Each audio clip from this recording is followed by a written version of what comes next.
तन पवित्र सेवा किए,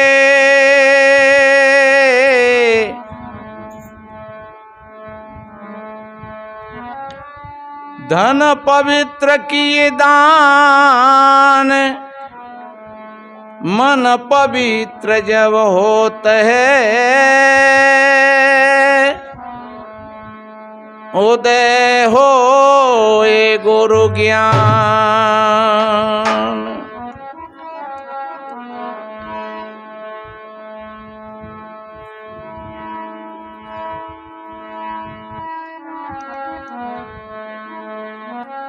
आदत बुरी समार लो,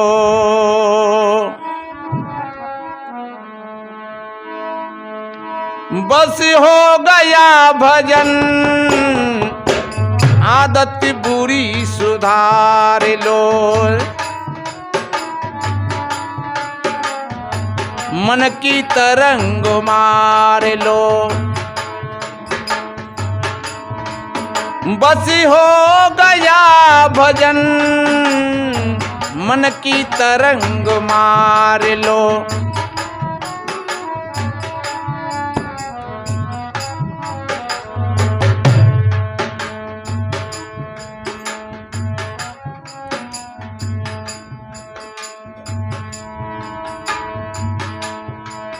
आए हो तुम कहाँ से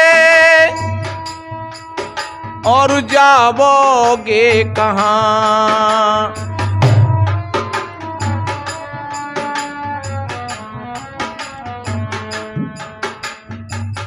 कभी ऐसा विचार किया है?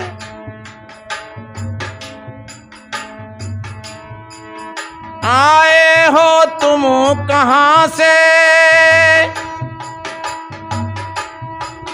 और जाओगे कहाँ, इतना तो दिल विचार लो, बस हो गया भजन।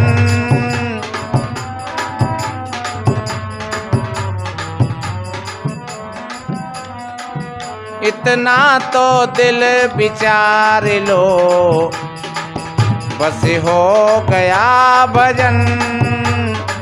आदत बुरी समार लो, बस हो गया भजन।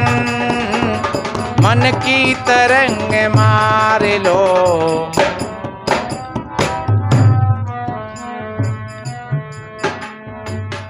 और चाहे वो आदत गाली देने की हो, चाहे वो झूठ बोलने की हो, चाहे वो किसी की चुगली निंदा करने की हो,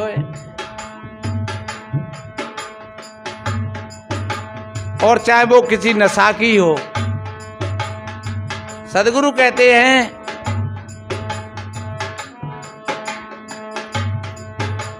ये मानव शरीर इसके लिए नहीं मिला है।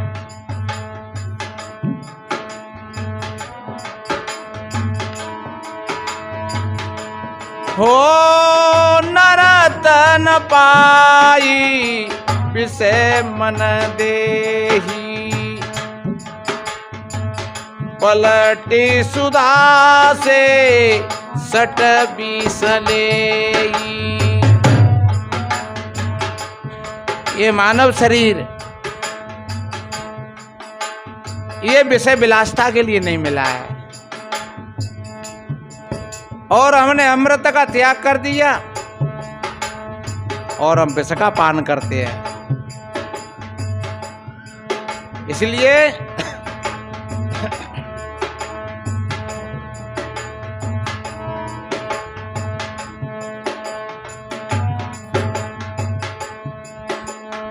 आदत बुरी सुधार लो, आदत बुरी सुधार लो,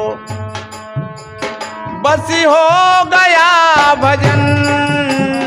मन की तरंग मार लो, बस हो गया भजन। आदत बुरी सुधार लो, आदत बुरी सुधार लो, बस हो गया भजन। मन की तरंग मार लो।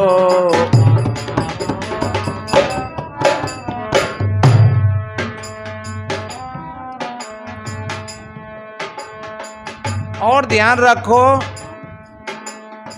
आप किसी देवी देवता के भरोसे मत रहना। आपके कर्म के विधान को कोई मेट नहीं सकता है। मैंने पहले भी एक बात बताई होगी शायद, जब द्रौपदी चिल्ला रही और भीष्म पिता नीचे को नार नवाए गए,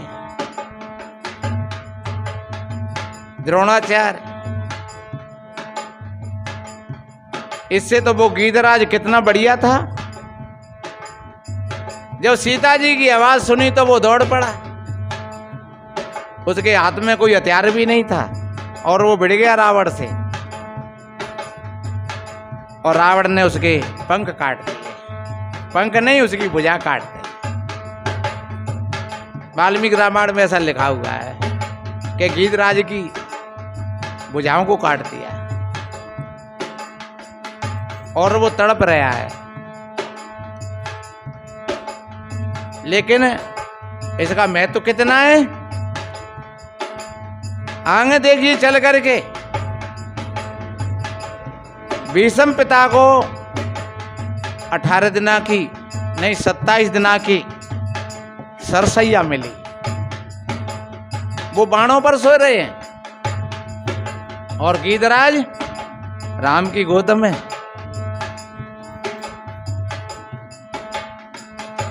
भाई प्रत्यक्ष प्रमाण है। और देखिए राम के मुख से बाबा तुलसीदास कितनी एक बढ़िया बात कहलवाते हैं।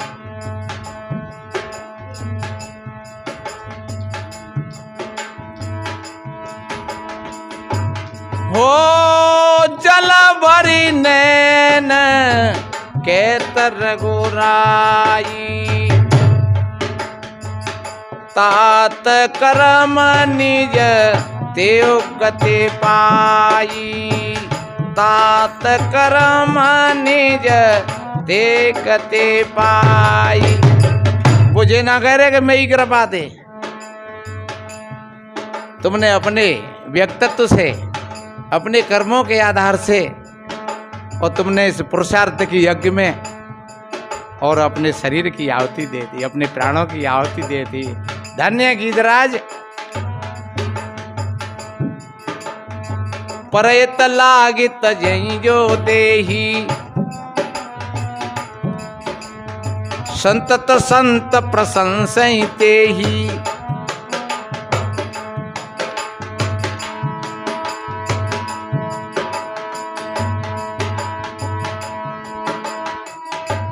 हो पराई तब सजिनी केरे मन माही, तेने कहूँ जग दूर लवक चुनाही, तेने कहूँ जग दूर लवक चुनाई।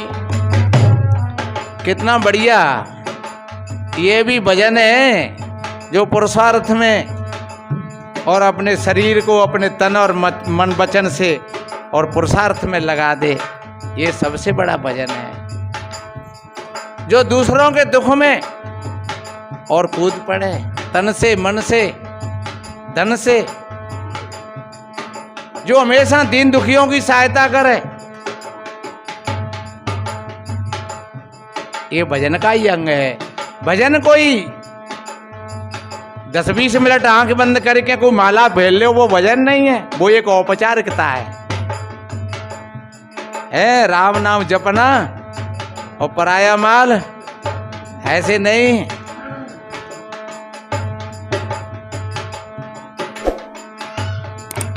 मन की एकाग्रता, जहां हमारे मन के संकल्प विकल्प शांत हो जाएं, समझ लो कि तुम्हारा भजन शुरू हो गया, तुम्हारी साधना शुरू हो गई।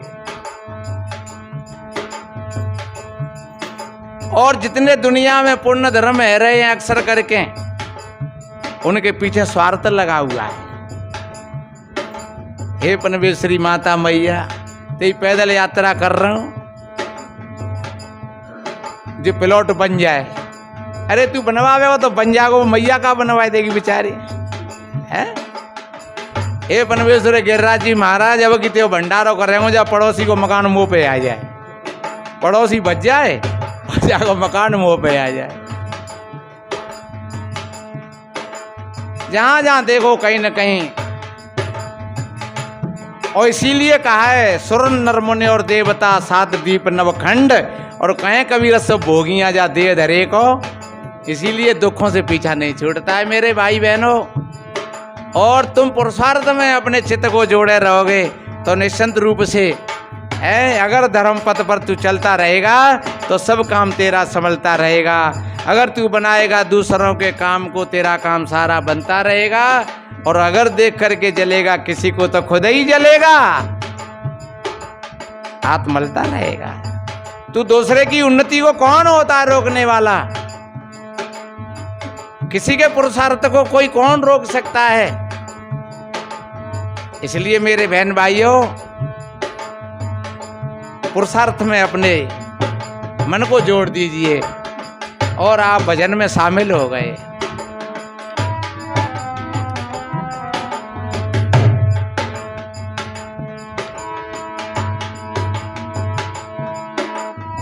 कोई तुमसे बुरा कहे, ये बहुत बड़ी शक्ति है। अगर किसी की बुरी बात को भी क्षम्य कर देना। अच्छा एक बात और बतावे, धींगा किए तो चाहते से न कर लेगो, लेकिन कहू निवले किए कर ले को।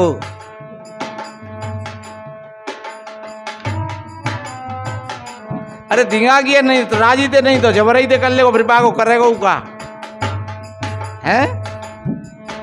बाकी तो सहनस ही यही है, पर वास्तव में सहन का मतलब होता है जो बेचारा कुछ करने लायक भी नहीं है। अगर बाहू की बात है, अगर कोई सहन कर ले तो समझ लो कि वो उससे भी बड़ा बलवान है। कोई तुमसे बुरा कहे तो सुनकर करो क्षमा,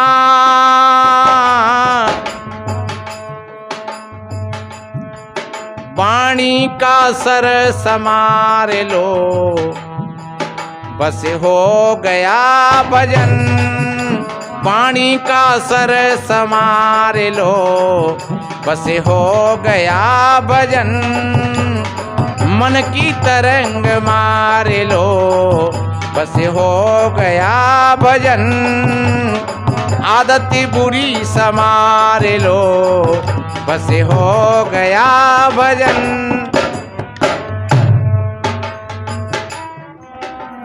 अरे भैया, जीवन की एक सतत साधना का नाम भजन है। कोई नाम रटना कोई भजन नहीं है। और ध्यान रखो, किसी की छवि को देखना भी कोई भजन नहीं है। चलो ठीक है, ध्यान मूलम गुरु मूर्ति, थोड़ी देर के लिए गुरु को ध्यान करते हैं तो अच्छी बात है, लेकिन अब गुरु की तुम जेट भर के बैठ जाओ, और फिर गुरु की जेट भरेंगे तो काय की भरेंगे, तुम रूप की तो भरोगे। तो कऊ के गुरु दाढ़ी वाए हैं, और कऊ के गुरु सिलीपट है अपने की चांद छिली छिलाई, और कऊ के गुरु नंगे वारे हैं, और कऊ के गुरु बढ़िया पोशाक पहन के बैठे हैं। तो बताओ, इसलिए सज्जनों, ये शरीर का जेट, ये शरीर का ध्यान हो गया, ये गुरु का ध्यान नहीं हुआ। गुरु के ध्यान का मतलब तो होता है जो गुरु के बताए हुए मार्ग पर चले ठीक तरीका से, और उस बात को साध ले, वो गुरु का ज्ञान है। लोग कहीं कहीं कल्पना करते हैं, महाराज आज हमारे तो सपने में दर्शन है गए, एक दाढ़ी वाले गुरु जी आए गए। अरे तो वो सपने में दर्शन तो हो ही जाते हैं, क्योंकि जिसका तुम्हारा चित्त जिसकी तरफ होगा और उसका सपना हो जाएगा। इसलिए मेरे बहन भाइयों,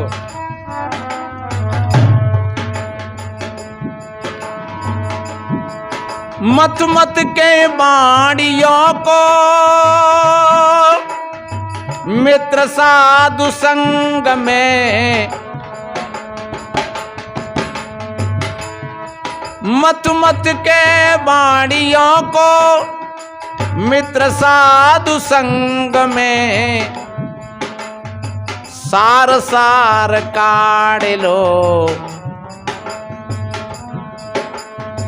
सार सार काढ़ लो, बस हो गया भजन। सार सार काढ़ लो, मन की तरंग मार लो, बस हो गया भजन। आदत बुरी समार लो,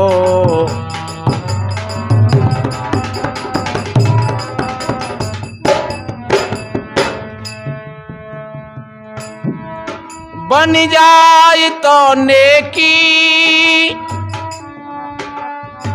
करना सबके साथ में। और वैसे ऐसा भी कहा है कि भला किसी का कर न सको तो बुरा किसी का मत करना, और पुष्प नहीं बन सकते हो तो कांटे बन के मत रहना। अरे तुम भलो तो कहो को ना कर रहे, भले आदमी हो तो बुरे पे ही कहेगा कमर कसे रहे हो। तुम कहो तो रोटी खिलाए तो सकते ना, ने तो अभी छुड़ावे कोई प्रयास का कर रहे हो। कितनी नियत में खोट।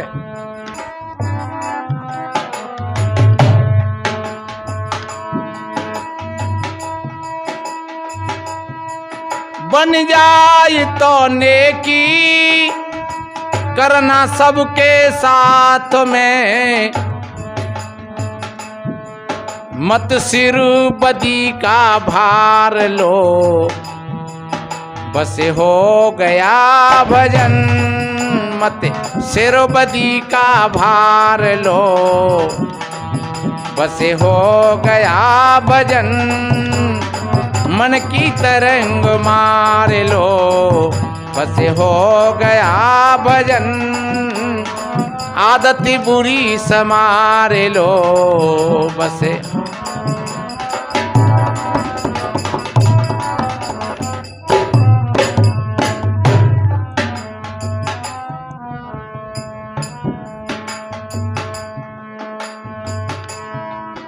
इस जगत का करता भला, देखा है तुम कहीं।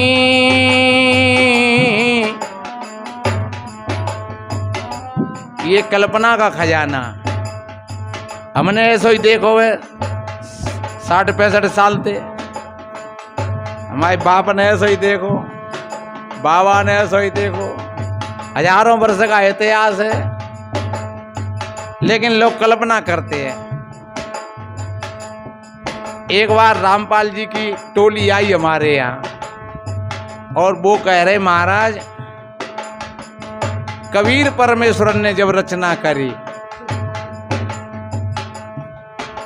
हमने कही तो तुम कहां से देख रहे? जब कबीर परमेश्वर ने रचना करी और कोई नहीं था तो तुम कहां पर थे?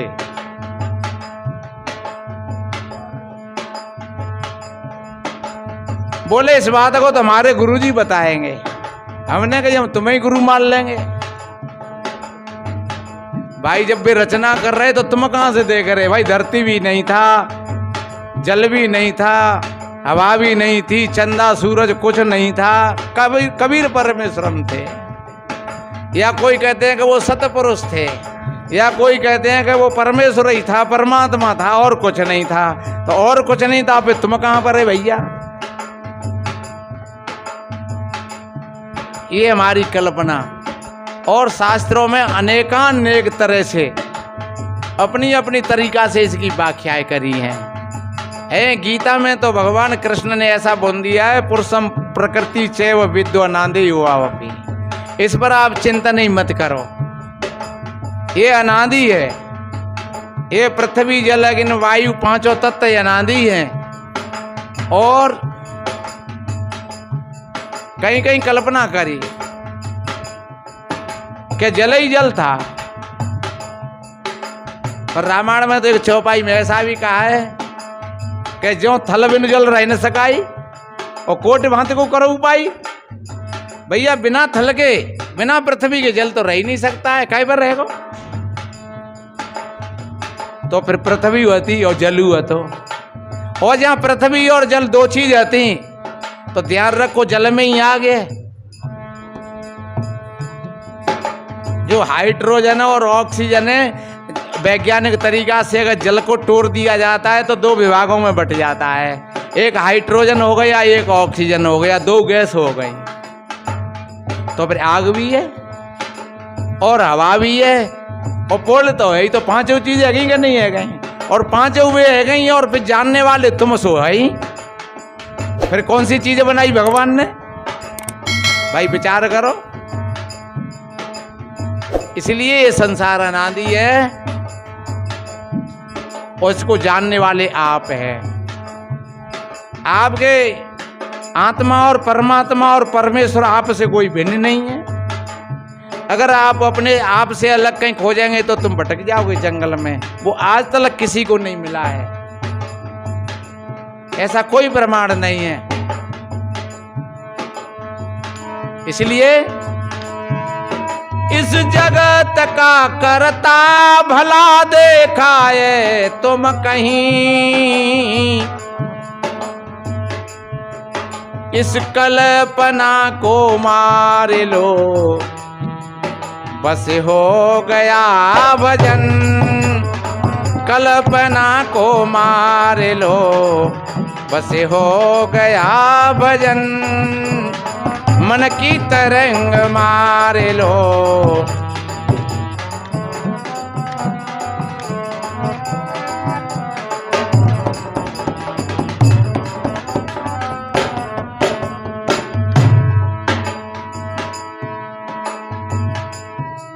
सिद्धांत साफ साफ ये सदगुरु कबीर का,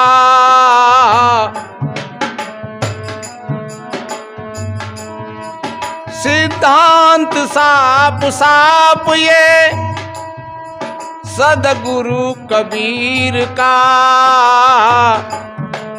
निज रूप को निहार लो बस हो गया भजन, निज रूप को निहार।